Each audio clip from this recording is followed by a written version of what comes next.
regarding the need in the secondary world of man for continuity, and particularly, we were speaking of the continuity via man's thoughts and his speech. And would any of you care to remember a little story that whizzed by us not too long ago? A little Kairoot, I believe it was, that says that the attempt to appeal to or the attempt to appease the gods was an unlabeled appeal for progress, for continued progress, along with an unspecified hope for a shortcut. Yeah. Now I know, or I feel confident, that the popes and the rabbis and the amens would not admit that that's what's going on for a very good reason. Not to fool you, but because they don't understand it. But all the way from the sacrifices, literally, to just the prayers, the supplications of people to the gods. Think about it. Even though the verbiage could be on the basis of, please help me get a raise, dear God, or please help me to get over the severe arthritis, it is still an unnoted appeal. Even those who believe, or those who would claim to be pessimists. Of course, nowadays all pessimists say they're realists. And they think that's original. But even pessimists cannot see that what they're asking for, what they're appealing for, is a continuation of progress. Even those that say, hey, this is all going into the toilet. They can say that, but if they go pray, and anyway, if they appeal to the gods in any manner, what they're asking for is a continuation of progress. Think about it. Okay. It also has within that the tacit hope that there is a shortcut.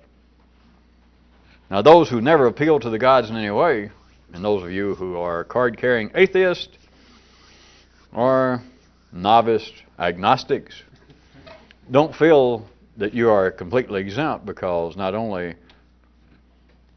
is it literally those that appeal to the gods of the various religions, but I might as well go ahead and tell you, it's anybody that either talks to themselves or listens to themselves. So you could have been brought up as God intended in a good family of absolute strict atheists, to where you never stoop that low to actually pray or to try to light a candle or throw some money in a wishing well. But sometime or the other, I'll just bet you that you have said to yourself, boy, I hope I get that raise so that I won't be thrown out of my apartment and starve to death and lose my car and all my clothes, and they take away all my credit cards. Same thing. But back to what may appear to be easier to start with. All such appeals to the gods, to oneself. All of these appeals, even if they seem to spring from a epoch or an era of bad news in your life, such as, please help me to get over this illness, you are still appealing for a continuation of progress. Even those who say the world is going to hell. And of course, that is fairly common among all religions. But notice, even if they say everything is just falling apart, humanity is under a curse and we're all just blackguards, we deserve everything that happens. Oh God, please have mercy on us. The last part is an appeal for continued progress. Why else would you appeal to higher forces? You don't appeal to higher forces of, hey, kill us all and commit suicide. If you're saying everything is terrible down here, please, great forces, help us. Or help me make it through. Or crush my enemies. Crush all those who are evil and will not pursue the proper path of worshiping you and making the sacrifices. It is an appeal for continued progress. Else why would you pray? Why would you attempt to appeal to the gods? But a little more so. There is within that an unspecified, a very unnoticed attempt up until us giving the beans away. There is a hope in there for a shortcut.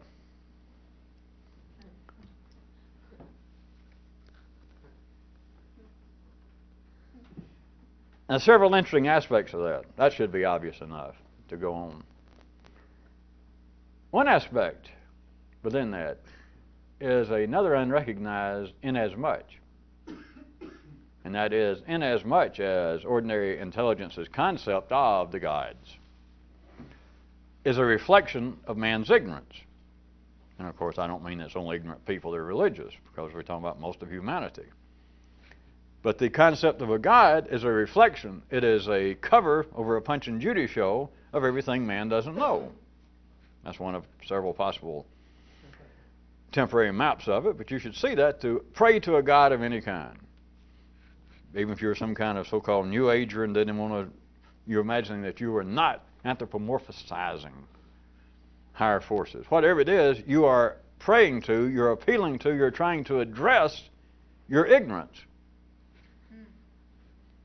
You know, I don't know what's going on. I don't understand. I can't understand why this happens to me. It is simply, and the gods represent. So there's no real exception to this, but there's not the only possible way to look at it. It's not the only possible way to think about it.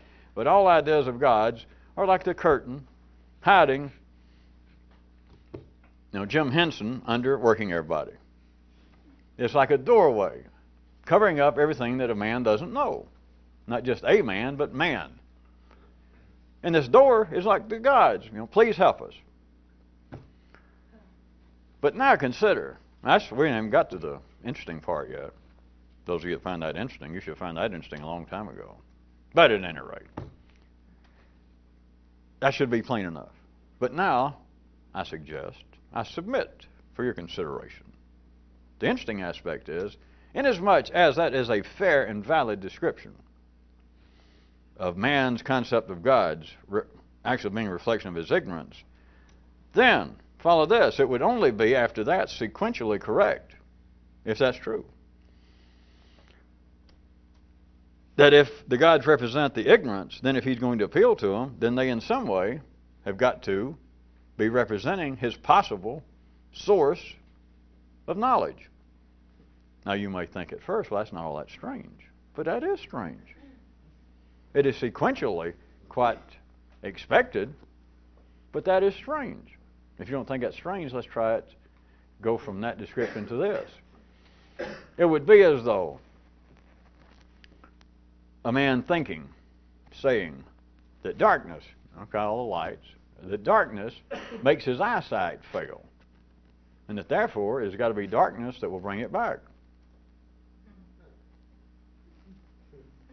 That's not weird enough? Well, how about it's death that takes away a man's life? So on that basis, it would be that, well, it's got to be death that's going to return it. Now, I say that's weird, but now if we're going to think about it a certain way, then you got to say, that's not all that weird. Yes, it is. It's just you don't ever have occasion to hold it and to think about it in that manner.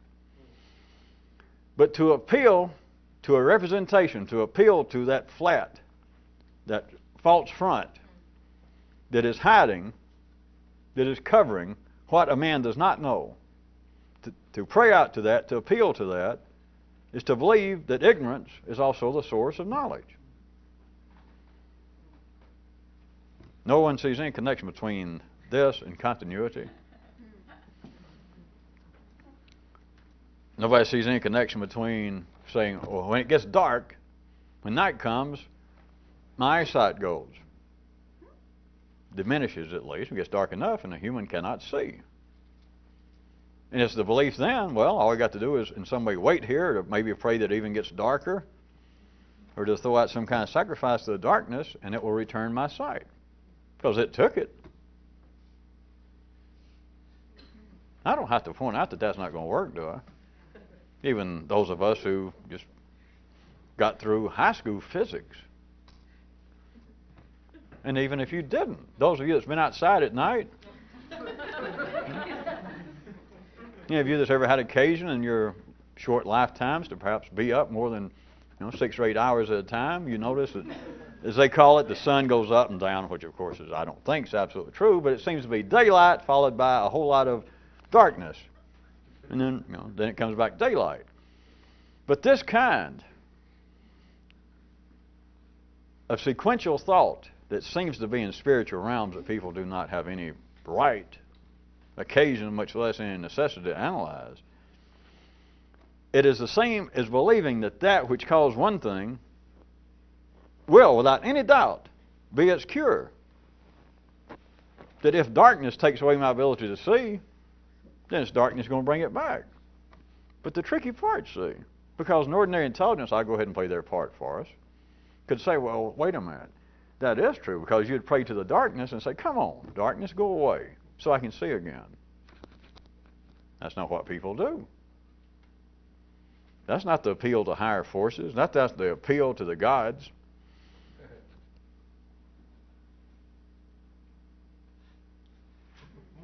Oh, come on.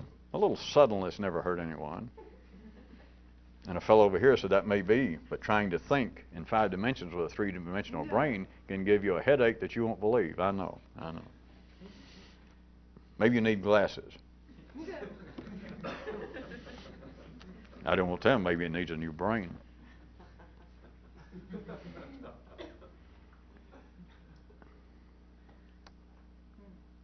Some of us fear that this is not going any further. Maybe I should change the paragraph. Well, it's getting to very interesting neural, not because I'm saying it, but neural activity. It is such a fine line that this, I thought some of you would find interesting, because, let me try it one more time real quick. At any ordinary level, what I was saying, many people, religious or not, would say, yeah, that's true. That people appeal to gods or higher forces because of their own inadequacies, their own lack of understanding, their own lack of potency, that they're appealing to something greater, bigger, smarter, stronger, to help me. But it represents, now look at it this way, all of that. If you painted everybody in toto, a combination of everybody's ideas of God throughout the ages, and you painted it up on this big old piece of canvas, and you hung it, what it's hanging in front of is everything that man is not. But I was taking it at an intellectual level right now. It would represent the combined wisdom, conception of all of humanity, of everything they don't know. And everybody add their little bit. You put in like a little Seurat painting, your own little dot there, and it made this great combination God. Combination of Jehovah, Buddha, and Allah, and everybody else. And here it is on this canvas, but what it is represented, what was reflected from the nervous system of man at this end, up there, would be everything he did not know. Think about it. But then, ordinary people say, well, what that is, the idea of God, is he knows everything. Okay. That may be, but we're talking about two different things now, I would say to them, if they were interested in such thing. We're not talking about, you say there's a God. Oh, yes, I know there is. Okay, let's say there is. Have you ever seen him? No. Has anybody ever seen him in your family? No. Okay, so we're not exactly sure what he looks like or what he knows or what he does. And let's assume that people were a little bit more contemporary in their nervous system to where they were not absolutely convinced that all these translations, and good King James with his own, like everybody else, with his own axe to grind, that all these translations of the Bible, is not necessarily the word from this God, whoever it is you're talking about, if you're a Christian or Jewish. And they say, all right. So I say, in other words, we don't know exactly, since you don't know who he is, you've never seen him, we're not sure exactly, we can't guarantee exactly what he said. Okay, I'll agree to that. And so we're not sure exactly, what his opinions are. We don't know what kind of music he likes or how he dresses, what kind of hairdo he has. All right, I'll agree to that. But that does not withstand the fact that all of humanity, I would say to him, I'm not attacking, but all of humanity, let's say, believes in a God. Yes, that's true. So, there's only the kind of best reflection that man has got over what this painting should look like, this canvas we're going to do. And they might want to win. Well, no, some way that God's put the desire for him in us, and so we're not just shooting in the dark and being the big-hearted brute that I am. I'd probably say, oh, all right. But still, we're not sure exactly what he looks like. No, we're not sure exactly what he knows. Well, he knows everything. Okay, I'll go. He knows everything. But that's all we can say, right? Right. But do you understand? It's as though then that everybody's brain then projects their own little part. up there on this canvas, and somebody's going to paint it for us, and this is going to be, in the intellectual sense, the intellectually omnipotent being. That this, all put together, everybody's idea of God gets thrown in there, so there it is, and that's got to be it. I mean, somewhere in there, that's got to cover it. And everybody goes, yeah, that's true. But notice what it is. The reflection is not some knowledge of what it is. The reflection is everything that a man does not know. Everything that all humanity does not know has made this thing that they then say, well, it knows everything. And it's not untrue, but it's not true. And they do not see that then they appeal to the combined wisdom of their ignorance. Of everybody, all of humanity. It's the combined, salad gun has chopped it all up and shot it up there, and there it is. The melange, the oleo, the potpourri, don't write me, that makes up the eternal, all-encompassing God. Yes, okay. Mine's in there somewhere, says a Jew, a Christian, a guy over here that doesn't know what he is. It's all up there, except it is not based upon anything except their own ignorance. And that's not a criticism, as you know. It doesn't mean I'm just using ignorance. It's that all the things that a man does not know then flashes up there, and it's all put together, and that would make at the earth level, the ultimate universal God. And all it is the total combined reflection of everything people doesn't know. That's what you're appealing to inform me. Now, we're still not talking about them saying, well, there's a God behind that. He's somewhere else. We're just talking about man's best shot, his best representation. Okay, right. That's what I'm saying. And so now you're appealing to your best representation, which you can't see is your best representation of ignorance. Which is why I went ahead and stopped again to say it's like appealing to, oh, it got dark, or I went blind. My sight's gone. Oh, dear blindness, please let me see again. Please bring it back. But it's so subtle, so you can say, well, you are saying, help me, blindness, go away. But if you did that with the idea of the God, you're saying, go away. No, that's not what we're saying. Well, what are you saying? I'll leave it to you, that one little part. How about back to the more serious, certain, more easily describable aspects of the initial subject. In the sense of me saying that there is an unnoticed appeal to a shortcut in all attempts to appease, to pray to pay homage to call upon higher forces, the gods, as they used to be called. This desire for a shortcut, there is a certain aspect of that ordinary mentation does not see, and this call for a shortcut, this tacit hope for a shortcut, is based upon a very unwitting, unspecified hope, desire. But I'm going to, of course, as you know or suspect, I'm about to put the damn words to it, since it's been tacit all these years. I mean, it's had its day. What is the appeal? What is the hoped for shortcut in all of the prayers, attempted appeasements of the gods? The shortcut is unwittingly man's intelligence, his intellect, asking for a collapse of, asking for a solidification of singularity of the polarized world. That's what he is unwittingly hoping for in this shortcut, speaking intellectually, which if we weren't speaking intellectually, nobody would be praying to God anyway. Any of those that are still back 15 or 20 minutes behind us tonight, don't worry about that. I'll just make you go faster backwards. It is this shortcut, although as far as I know, no religions have this as in part of their tenets of people out praying, please God, I'll light an extra candle or cut off an extra finger if you'll give me a shortcut. But they are. They're asking for a shortcut. But even if they understood, if they went along with what I was saying about it, is a shortcut is inherent in all appeals to the gods. Not just for help And not just for a continuation of the progress, but some kind of shortcut. This shortcut, not only have they never asked for it by the term shortcut, so we're beyond that level, but even if they did, they would not recognize what the shortcut is they're asking. What they're asking for is to take the polarized world and to make it collapse. That is, collapse in on itself to where it becomes a singularity. For instance, to get rid of all these confusing interruptions to continuity, such as up and down, true and false, you and me, Christian and Jew, Jew and Muslim, anybody.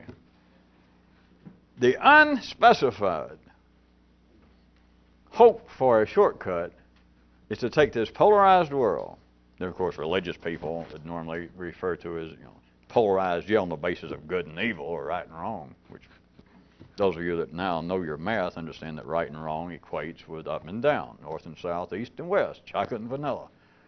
But they are asking for, not knowing it, for the forces to make this thing collapse.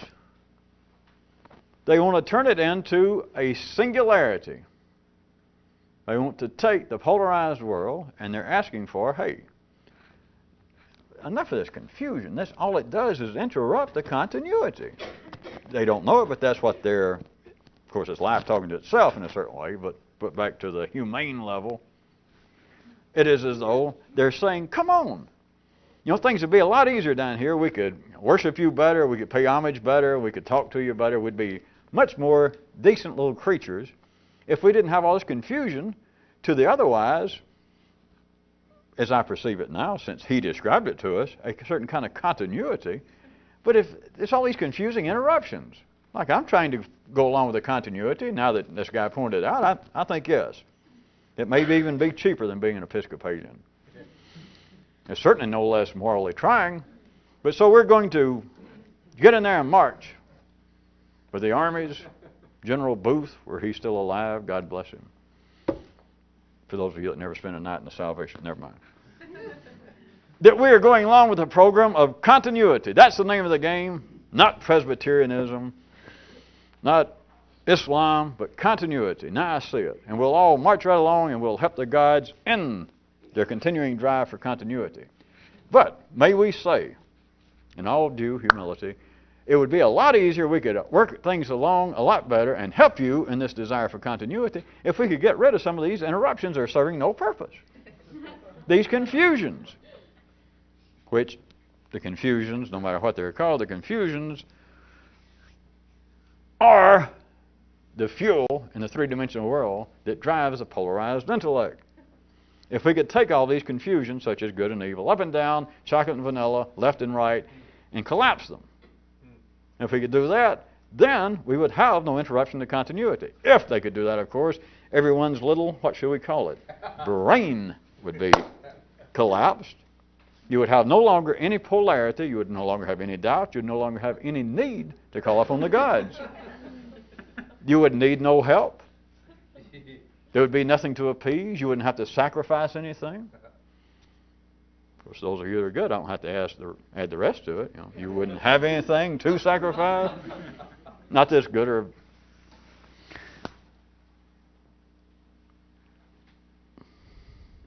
You might care to note in the margins of your mind another little aspect. I guess that sounded subtle enough, so I'll just go ahead and fire point blank. At that kind of level, there is nothing even remotely resembling a real shortcut. Well, all right. Except perhaps for a real revolutionist.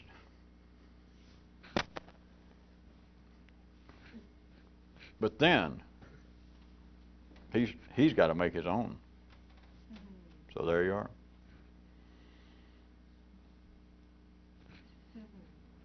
One more thing about continuity, as long as we're here, that might help some of you look somewhere else.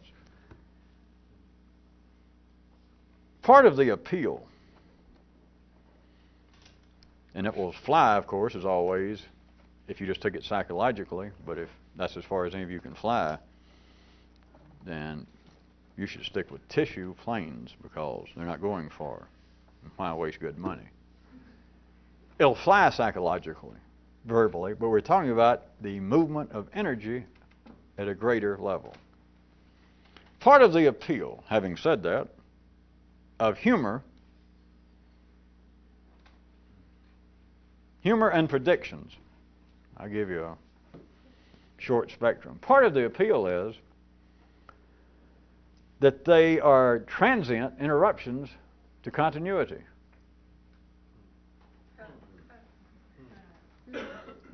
What's the punchline to a joke? It is a temporary, intellectually, it is a temporary, and it is with the energy flow. It is a temporary interruption of continuity. Now, I know for thousands and thousands of years and blah, blah, people have been trying to explain humor. And for several thousand years, every now and then somebody says, well, part of humor, the basis of humor, a joke, is surprise because you don't expect the punchline. Okay. Look at it another way, though. It is a temporary break in the continuity. All the setup of every story is da da da da da, yeah, yeah, yeah, da da da da, yeah, yeah. And then this other guy went, yeah, yeah, that makes sense. And then so he turned around to the other guy and he went, yeah, yeah, yeah. And then, but the guy at the end of the bar went, but wait a minute, yeah, yeah, yeah. You know, because I'd probably go, yeah. And then the guy went, da da da. You went, you could say, well, it was a surprise. You didn't expect that. Yeah. It was a break in the continuity. An acceptable break, might I say. And strictly a transient break. Because all you do is laugh and then it's over. Predictions of all kinds. But predictions are supposed to be in some way spiritual. Soothsayers saying their old sooths. Seers in their old seersucker suits. There's a good joke in there that I hadn't thought about in years. Well, it had to do with a guy who had, his last name is very similar to someone who's talking right now. And he sent his wife out to Sears to get a seersucker suit or something. You got to fit together, and she got confused. Make it. It's old and it's crude and it's sophomoric, but I just thought about it, so you can think about it. Predictions. All these predictions that I have pointed out before, even in Kairos, that just because in a city you don't know what you're doing doesn't mean you have to stop what you're doing. But everything from weather forecasting, economic predictions, or people that get up and say, I'm having a hot flash from the spirits. I believe that next year, Senator so-and-so will begin to wear a dress on the floor of the Congress.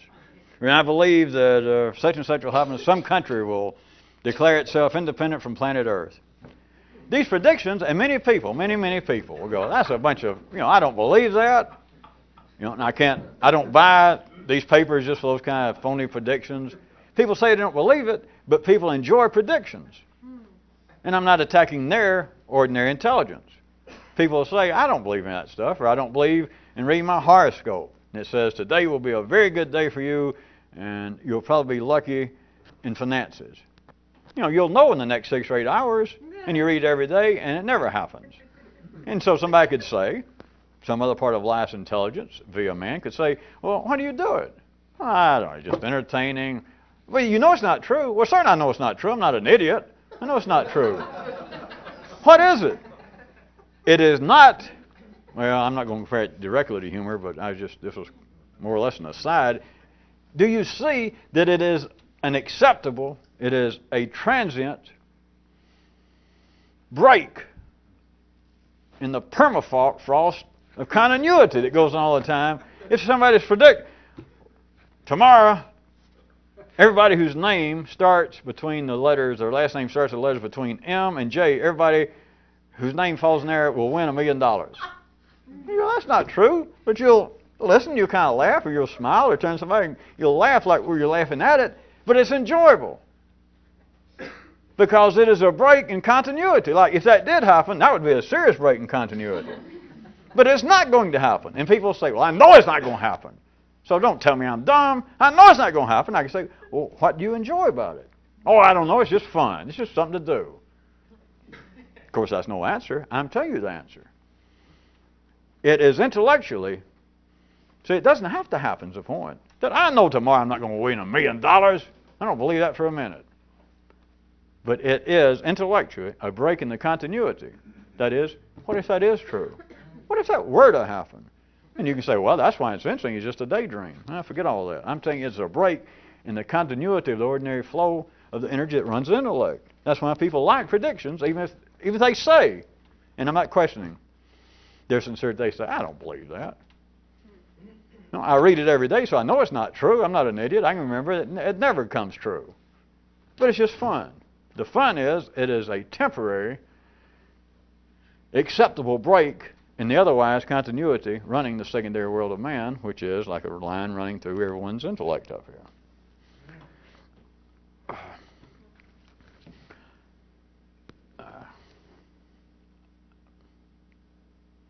Change the subject. I think it's time that some of you consider something. Everybody can consider it, but some of you could use this. You should be able to plain see it by now. All this idea, the reality behind the words I'm going to use, which are the easy ones, behind the question, the concern over freedom of will in man versus none. And it affects everyone. You don't have to be a philosopher and you don't have to use those terms, but everyone that gets involved with any serious thought in life, even at the ordinary level, goes through some of this, and you are certainly not exempt from it trying to do something like this. Because you can fall immediately into, you may doctor it up and make it sound more fanciful, but fall into, well, wait a minute, do we have freedom of will? If not, how did I ever get interested in this kind of stuff? I mean, it didn't drive anybody else in my family. I don't have any of my past friends who end up in here. So, and it seems to be, if not in opposition to the ordinary flow of life, it's certainly outside the mainstream. I don't see what purpose it's serving. So if life doesn't need this, then it's in some way I came up with it on my own. But by now you got to be able to start approaching original thought in some way on your own to realize, or to ask a kind of nonverbal question like, where did I come up with it? You know, even if this is outside the mainstream of life, I'm in life, so in some way life made me do this. But wait a minute, does life make me keep doing this? It doesn't. What's the benefit of it? Why did I do that? So you're back to, whether you use the words or not, the question about does man have freedom of will or does he not? And it affects everyone.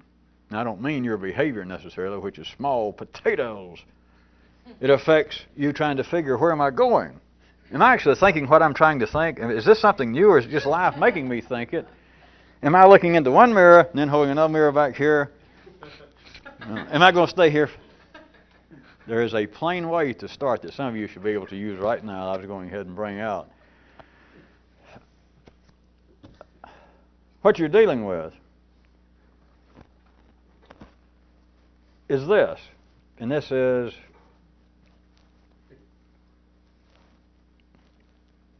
trust me, just listen. It's not that hard. It's just unexpected. It's outside the continuity. What you're dealing with is a three-dimensional world, the workings of which are being driven by the machinery of a six-dimensional world. And there is no way that you can ever determine, much less predict, the machinery, the operations of the 6D one from a 3D view.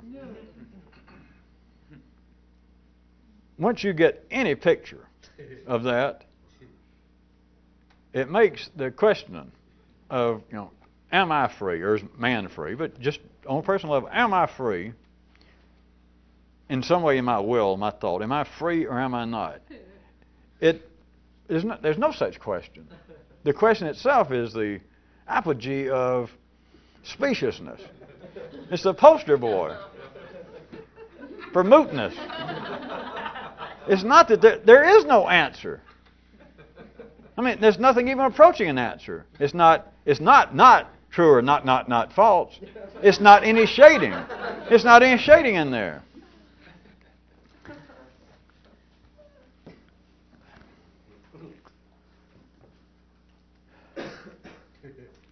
if you pictured that you were living down in a fishbowl, and that was a three-dimensional world, and circumstances, so that if man is not free, then if you were not all tied up with some older religious idea of just specific predetermination, then you would say, all right, if we're not completely free and it's not some conspiracy of the gods, then it's circumstance. You know, that I try to make changes, or I try to think, or I try to behave in a certain way, and it's circumstance. Sometimes immediate circumstance, and sometimes it's a circumstance that is bringing back some of my childhood traumas, that in some way reacts to subconscious, unconscious drives in me, and therefore I can want to do something, and I'm just not free to do it. I don't blame it on anybody. It's simply the circumstance of life, the pressures of life, okay? Consider the water. You're in there. You're like a little person, a little fish person. In circumstances, the machinations, the uncontrollable effects and weights of life, consider, you wouldn't look at it this way, but there's some fingers down there in the water.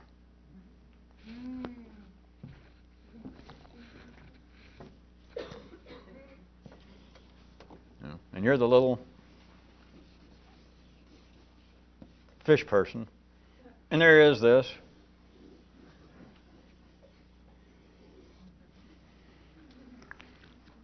This hand and these fingers down there, and that represents the conditions, the influences of life. Look at that as the three-dimensional world, and outside that, which you can't draw it, is the six-dimensional world. No matter how hard you ever tried, no matter how smart you or anybody was at that level, you can never conceive of. I mean, it's not a matter of maybe I can or maybe we'll all get together.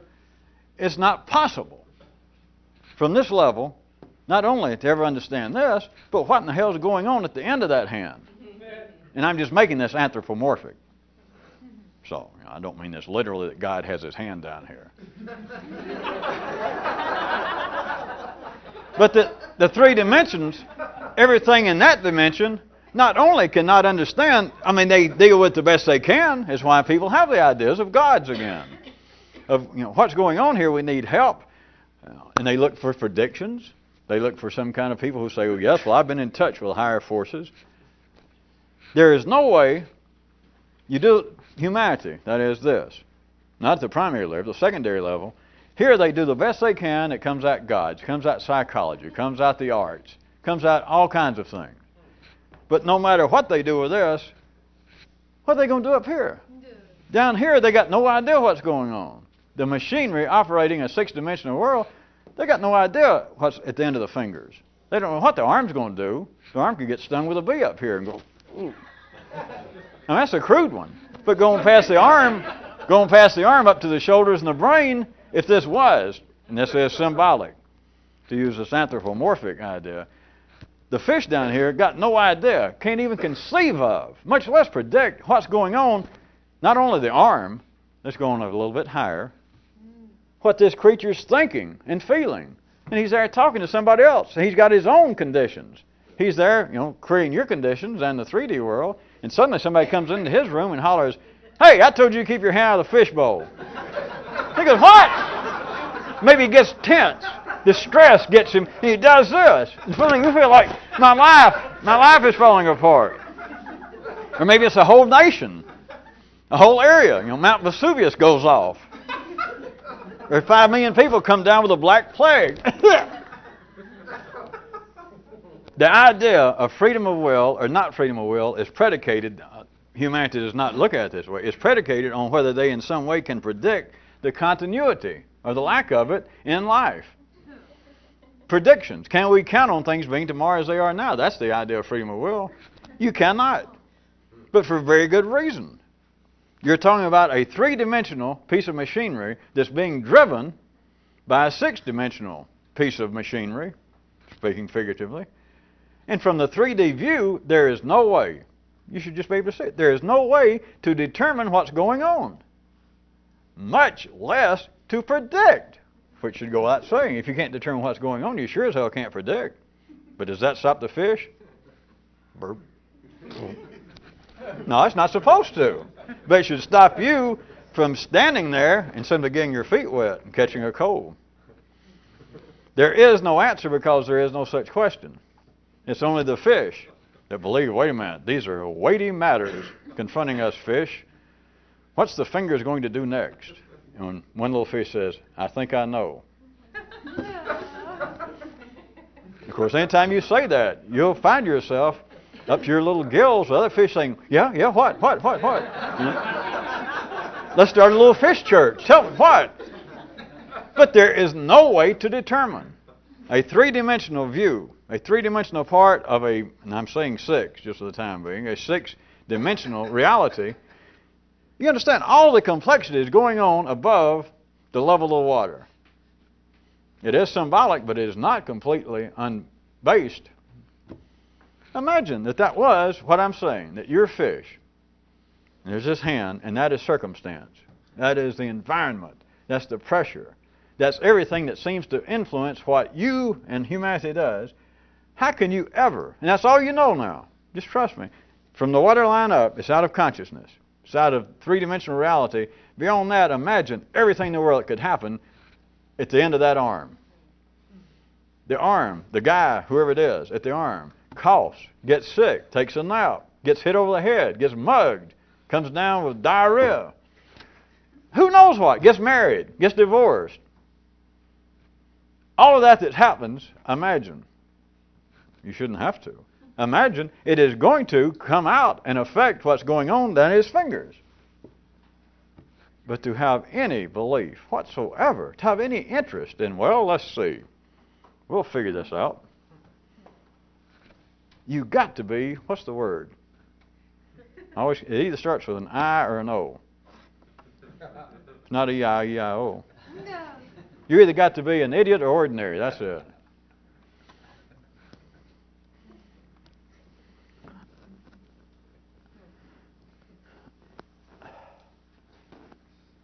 All right. Got that covered. Let me tell you something else.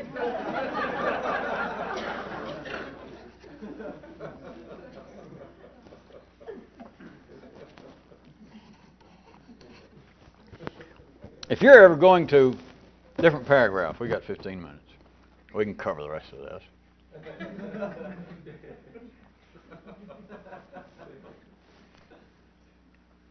We'll pretend this is going to be more practical. If you're ever going to actually get anywhere with this kind of stuff, down some new intellectual avenue inside of your own nervous system, to do this, you've got to get out of debt. And you got to get out of debt in several ways. You just got to. I'm just going ahead and put it to you that way.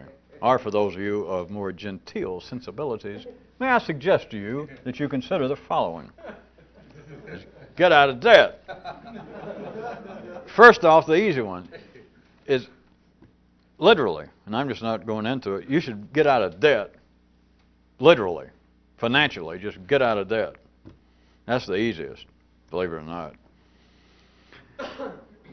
But the other way is you should get out of debt intellectually, you should get out of debt emotionally, and you should get out of debt in a final way. I'll time it just right so that when the tape runs out. But first consider, and I mean, this is a good, may I humbly submit to you, a good way of trying to point toward the energy transformations behind it is by simply saying, get out of debt. But you can look at debt in all forms from the literal to the more esoteric. You can look at debt as being a form of continuity. Ah! And you believed it when I said I'd change the subject. I love dealing with little fishies.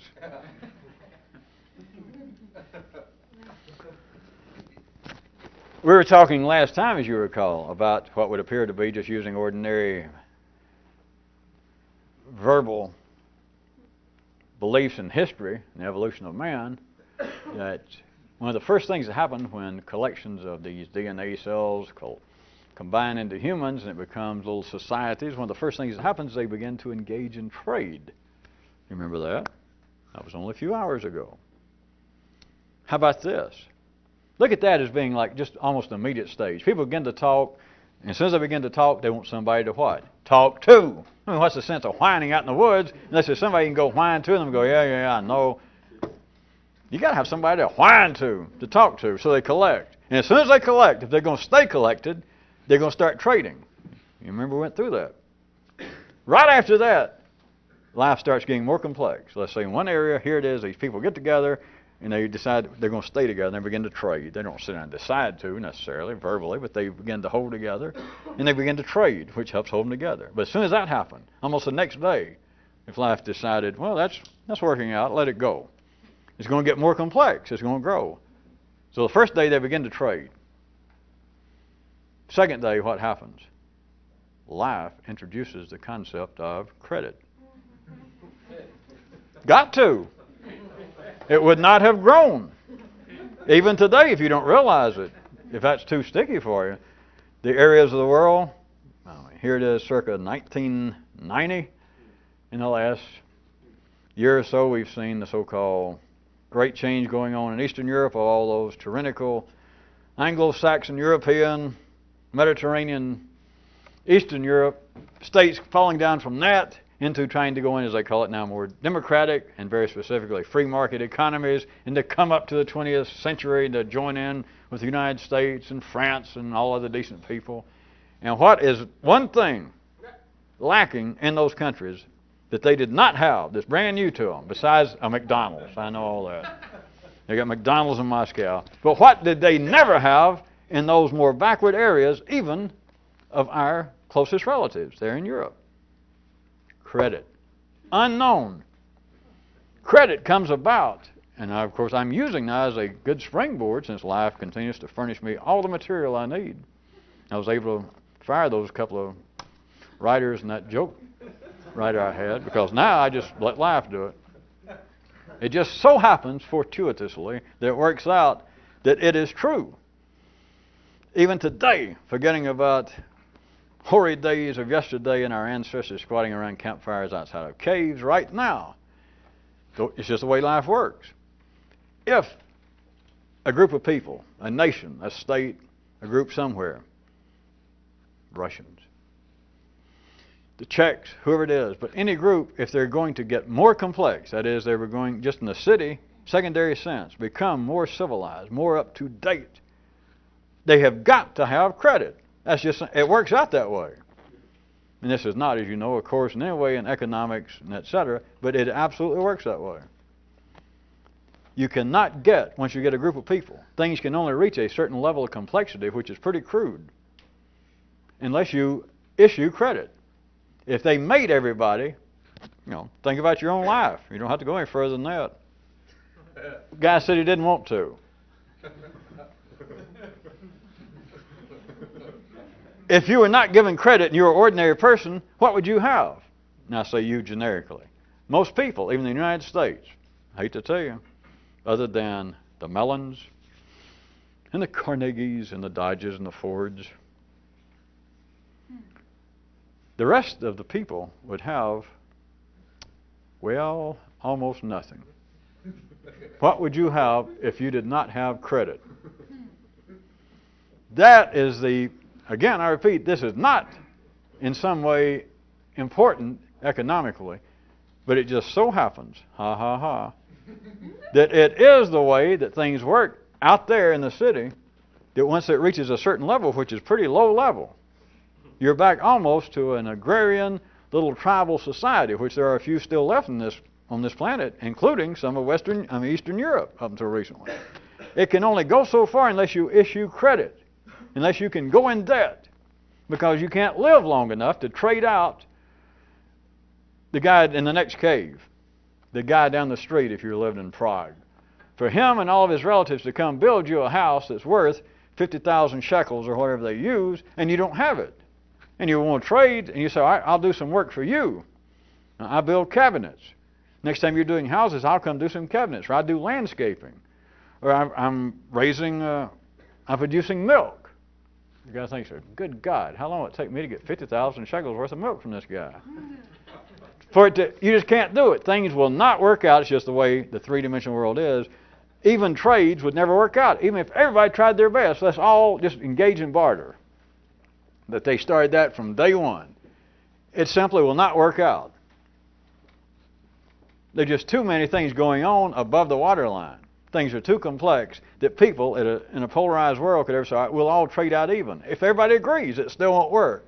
So things would only reach a very crude level of civilization, of secondary growth, and would stay there, stagnant, which is what happened from one view since World War II in Eastern Europe. It will only go so far, and it can't go any further because people cannot trade on an even basis. It just don't work. Nobody needs exactly the same thing from everybody else. It's just too complex that they can trade, and so even if they agree to. Just suddenly what you need of some milk, of a house built, a roofing job done, some dentistry work. And the other person said, all right, we'll swap. But there's no chance. It can't go very far that you're going to say, all right, I'll do it for you. We'll swap.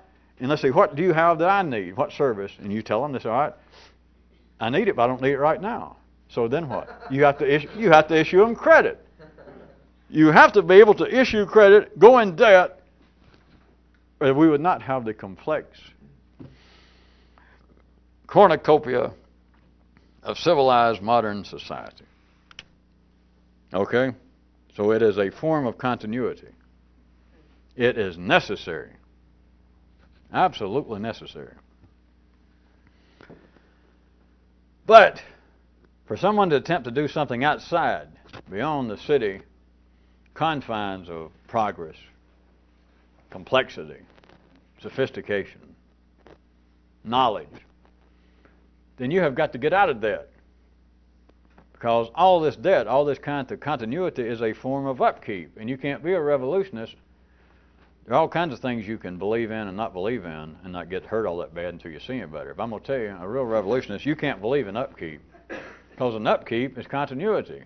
An upkeep is being a fish, and you got to expend almost every energy you've got, almost every minute of the day, just to continue floating. Think about it. You didn't like that? A fish, if it had any sense, would go, wait a minute, how come I'm expending, let's say that I'm expending 5,000 calories a day.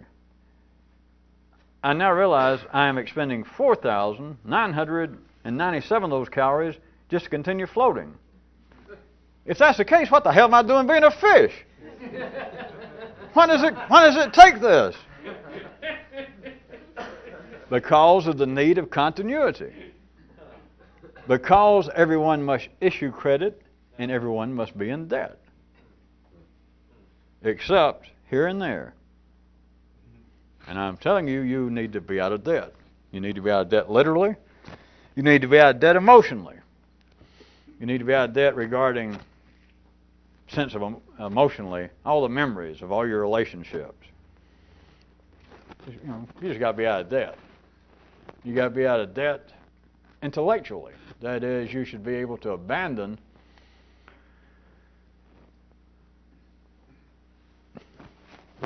the knowledge, the debt that you think you owe to everybody else's knowledge and go on and pursue your own original thinking. You don't owe anybody, if you're going to be a revolution, once you see this, you don't owe anybody's knowledge. You don't owe them anything. Yes, we owe the past. We're running out of thing. I just got to start doing pieces of stick to try and get the message. Yes, we stand on the shoulders of giants.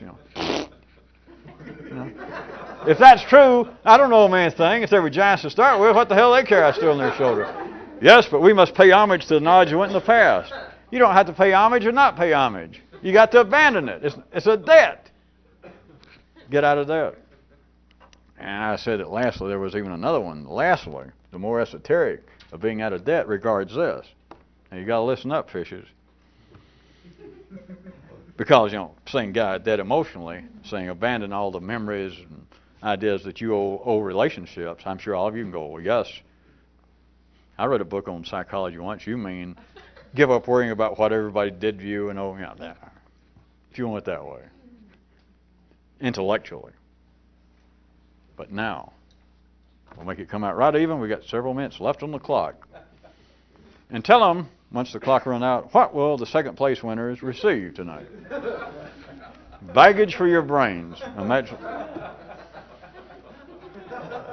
You've got to get out of debt, be out of debt literally. I'm telling you one more time, all of you, we've been through a little list off on more specific areas.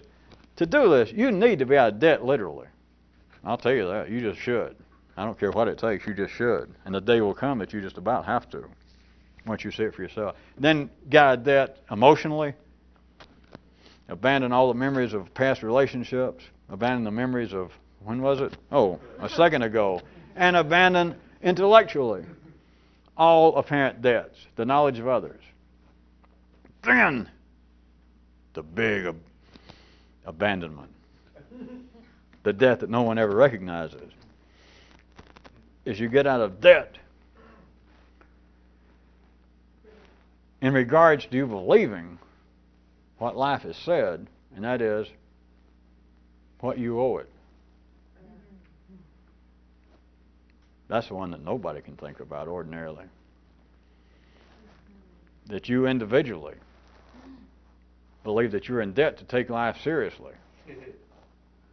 In the full sense of that word. It's to take life seriously on the basis that life has told everybody's DNA. It came down from the arm. It's not the fingers, and it's certainly not the fish. It is the message that is down in the fishbowl with everybody. You can't get away from it. That you got to take life seriously, because to begin with, you owe life. And there's no one in the city can deny that. No amount of education. They can be non-religious and say, well, I don't believe I owe the gods anything. You can be an atheist, you can even live in Oakland for all I care. But you still believe that you owe life on the basis that being alive is a serious business. I mean, I enjoy a good joke and I have fun, but this is serious. But what that is a debt. Is life has told everybody that you have a debt and an obligation to it. I'm not saying you don't. I'm telling you to get out of debt, though. For one thing, I hate to be crude, but you can be crude in 4 seconds. How can you trust life, something that is so greater than you, that life says that you're in debt to it? Who else can you ask? Well, but who can you ask? How can you go check where are the Hall of Records for life to absolutely show that you are actually in debt with life? Now, I know you feel like you are. Everybody does. Well, yeah, that's true. But how do you know it? And I'm just going ahead and put some words on it that life tells you you do. It just told everybody's DNA before, and so it just trickled down to you, down the arm, into the fishbowl. So everybody thinks it. Everybody feels it. Everybody accepts that I owe life. I'm obligated.